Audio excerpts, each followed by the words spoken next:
guys are doing okay. We are going to continue with The Kid in the Red Jacket, and we're going to review chapter 4 that we read last time. So chapter 4 was his first day of school. He was Howard's first day of school. He was very upset that he even had to go. He did not want to go, and he did not understand why he needed to go. But he does. Makes him go. And he didn't sleep very well the night before, tossed and turned. He was admitted in the book here that he was scared because he didn't have any curtains. We could see out and he could see the moon, and just everything was different and weird and scary. He didn't like it. It was different. So then if you remember from, I think, the second chapter, when they got to their house first, Dad said, oh, it's so old, maybe George Washington's left here. And he's thinking about George Washington and the fact that he died, and the fact that, it's just weird that he might be sleeping in a room that George Washington slept in, but he's dead, and he just thinks it's all kinds of weird. Anyways, so he starts feeling really sick, although he still has to go to school. His first day doesn't go as planned. He feels very much a loner, very left out. Nobody pays attention to him. They're rude to him, especially at the lunch table or at lunch. He ends up eating by himself. And he says lunch was just awful, awful, awful. So then they go outside to recess, and he's just kind of, walking along, minding his own business. And he hears that voice, hi, from behind him. And it's that familiar voice. Turns out to be Molly, his neighbor, the 6-year-old one, and her friend. And they start talking, and he's, more like talking to him. He's not talking to them though, right? He doesn't really want to be caught with them. He's too old to be hanging out with them. And her friend starts crying, and then one of the teachers comes over and thinks it's his fault. And it just doesn't go well. Lunch doesn't go well, recess doesn't go well. It's just not a good first day. So, chapter 5 of The Kid in the Red Jacket.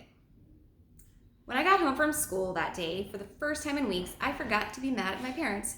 I walked into the kitchen, and instead of being my normal obnoxious self, I started blurting out everything, all about being stared at and eating lunch alone with no milk and not putting my trash in the happy can, and Rambo. Then the next thing I knew, my mother was hugging me and my father was handing me a roll of Lifesavers. I was sort of sniffling by then, and Mom kept smoothing my hair and telling me that things were going to get better. I didn't argue or say anything smart alecky. I couldn't risk it. It was the first time all day I hadn't felt alone. It was weird. Even Gaylord seemed to take my feelings seriously when I went in to see him after calming down. He didn't spit up on himself like he usually does. I don't know if I can go back there again, little fella. I really don't, I confessed quietly. I was just so alone, and I felt like such a loser. Gaylord rolled from his back to his stomach. Maybe this sounds stupid, but it looked like he was getting into a better position to listen to me. It's not that anyone really tried to be mean to me on purpose, I don't think. Well, one kid, the one I planned to stomp into the ground, but the rest of the kids just didn't seem to care one way or another. It was like I was invisible or something, I guess it's possible they didn't know what to say to me, but that's the trouble. I didn't know what to say to them either. So no one said anything, and I just sat around like a big lunkhead. You should have seen me at lunch, I went on. I'm not kidding, Gaylord. I would have paid anybody to eat with me. Almost anybody. I wouldn't have eaten with that Molly Vera Thompson. You wouldn't believe what she did to me on the, hey! What are you talking to that little baby for? At first I thought I was hearing things. I wasn't though. Molly was standing right in the living room doorway. She had actually come inside without even knocking. Before I knew it, she bounded over next to me and was trying to tickle Gaylord's feet. Want me to change his diaper, she asked. I bet I know how. I frowned. It's not polite to just walk into people's houses. Molly didn't answer. She was too busy trying to pick up Gaylord. I think she was trying to get him into a position so she could throw him in the air. My mother came to the rescue. She brought me in a plate of cookies and took Gaylord back out with her. The cookies were a nice idea, I thought. It reminded me of the TV commercial where this little kid has a hard day and his mother fixes him a bowl of tomato soup. Molly stood over the cookie plate with her mouth all watery. If I didn't give her one, she'd probably have drooled right on top of them. I wanted to tell her to go home. What was wrong with her anyway? I couldn't be her friend. The guys at school would think I was a wimp or something. They think I was this kid at my old school, Ronald Dumont. Ronald Dumont was a sixth grader. At recess, he played horses with the second grader. He'd put a rope around his waist and they'd pretend to steer him all over the playground. It was pretty embarrassing. Most of us stayed away from Ronald. Once you've seen a sixth grader act like a horse, it's hard to pick up for your softball team. Anyway, I knew that's what would happen if anyone thought I was hanging around with this little kid. I'd get this reputation as a weirdo, and if you ask me, I had enough problems without adding that one to my list. Quickly, I turned on the TV and tried to pretend that Molly wasn't there. Out of the corner of my eye, I saw her crawl into my father's favorite chair. "Hey, what are we watching?" "Don't answer," I command myself. "Ignore her." Suddenly, Molly giggled. Instinctively, I knew she was wrinkling up her nose and smiling. "This is fun, isn't it, friend?" she squealed. Once again, I remained silent. I felt her eyes staring at me, but I didn't look. I just kept watching the TV like she wasn't there. "You know what, Howard Jeeper? Your mouth looks grumpy. Do you need a nap?" My nanny says when I need a nap, my mouth gets grumpy too. "Do you need a—" "No," I blurted out. "I don't take naps." I couldn't help it. Why couldn't she stop being so stupid? "Oh," she said, still staring. "Then why is your mouth so grumpy?" "It's not grumpy. I just don't like it here, okay?" Molly's eyes opened wide with surprise. "Oh, so that's it. You don't like it here. Is it because you miss your old house?" I did. When I first came here, I missed my old house real bad. My mouth was grumpy practically all the time. It's not anymore, though. Look, see? I made the mistake of looking. She had her face ready for me. She was smiling so wide you could almost see down her throat. "Hey, wait a minute, Howard Jeeper. I got an idea how to make you feel better." She hopped down from the chair and bounded for the door. "Wait here. I'll be right back." That was it. She was gone as quickly as she had appeared. It was like a miracle or something. Wasting no time, I sprung up from the couch, unlocked the front door, and ran to the kitchen. Mom and Dad were unpacking the last of the boxes. "Feeling better?" asked my mother. "Molly's still in there? No, she left. She might come back, though. So if you hear someone banging on the front door in a minute, don't answer it, okay?" My mother stopped unpacking and sat me down. "Look, honey," she began. "I know Molly's a little hard for you to take, but I met her grandmother today, Howard, and I'm telling you that poor little girl has been through a very rough year. Her parents split up and neither of them seemed to want her. She was in a foster home for a little while before they released her to her grandmother, and then she had come here on a plane from Ohio all by herself. She's beginning to adjust now, and her grandmother said that she hasn't stopped talking about her new friend, Howard Jeeper, since she met you. She really needs a friend, Howard. It won't kill you to be nice to her, will it? Think it over. Will it kill you?" I waited until Mom's back was turned and nodded. How did she know?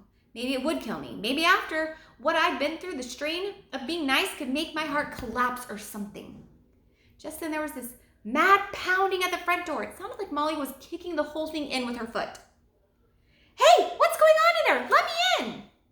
You could hear her shouting clear into the kitchen.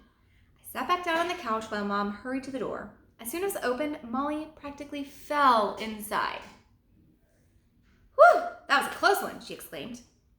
Both of her hands were behind her back as she bounded over the couch. For the next few seconds, she stood in front of me, rocking back and forth on her toes with her stupid little grin on her face. "Guess what I got for you behind my back, Howard Jeeper? Guess, guess, guess." I don't know. Well, it's Madeline. Then before I could stop her, she pulled out the stupidest doll I've ever seen and sat it right on my lap. Basically, Madeline looked like she had been through a war. Most of her hair was missing, and she had a red crown all over her lips. Also, she was only wearing underpants and a wool scarf. I got that doll off of me as fast as I could. I just picked her right up and sat her on the cushion next to me. By now, Molly was sitting in my father's big chair again, watching Madeline and me on the couch together. I can't remember the last time I felt so foolish. "There," she said at last. "Do you feel better yet?" I didn't get it. Why would I feel better? Isn't Madeline the bestest baby in the whole world? She makes you feel better when you're missing your house and stuff.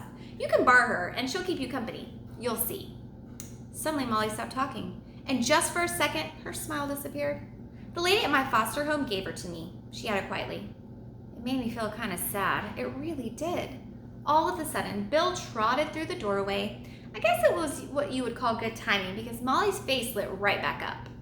"Hey, there's that funny dog again," she squealed as she scurried over to greet him. She threw her arms around his neck and let him sniff her.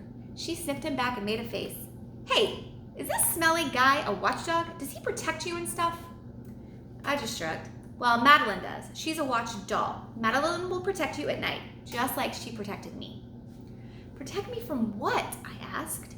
Anything, she answered simply. Like if you just sit her on the floor at night while you're sleeping, nothing will get you. Not even frog heads. I wasn't sure I heard her right. Sometimes people say weird things, but it's just because you didn't hear them right. Did you say frog heads? Yep, frog heads. My nanny said they really aren't under my bed. She shined a flashlight under there to show me, but the frog heads were hiding them. Frog heads don't come out until you're asleep. Then they open their big wide mouths and wait for your fingers to go over the side of the bed so they can eat them. The way she said it made me sick. Having your fingers eaten off by frog heads makes being tickled by a tree sound like baby stuff. Right after Molly's grandmother called her home for dinner. Thank goodness. I wanted her to take that stupid doll with her, but I didn't know how to ask. Someone's trying to do something nice. I've never figured out how to say no thanks. My Aunt Emily gave me some purple socks for my birthday and actually wrote her a thank you note for them. Ugh. Anyway, that's why I let Madeline stay. It's not because I thought she could protect me or anything. I just didn't know how to send her back. When I went to bed that night, I took Madeline to my room. I guess I'd figured that as long as she was spending the night, she might as well do it in my floor. I didn't expect her to watch out for me, though. I swear. All right, that was the end of chapter 5, and we will continue with chapter 6 next. Bye, guys. Have a great day.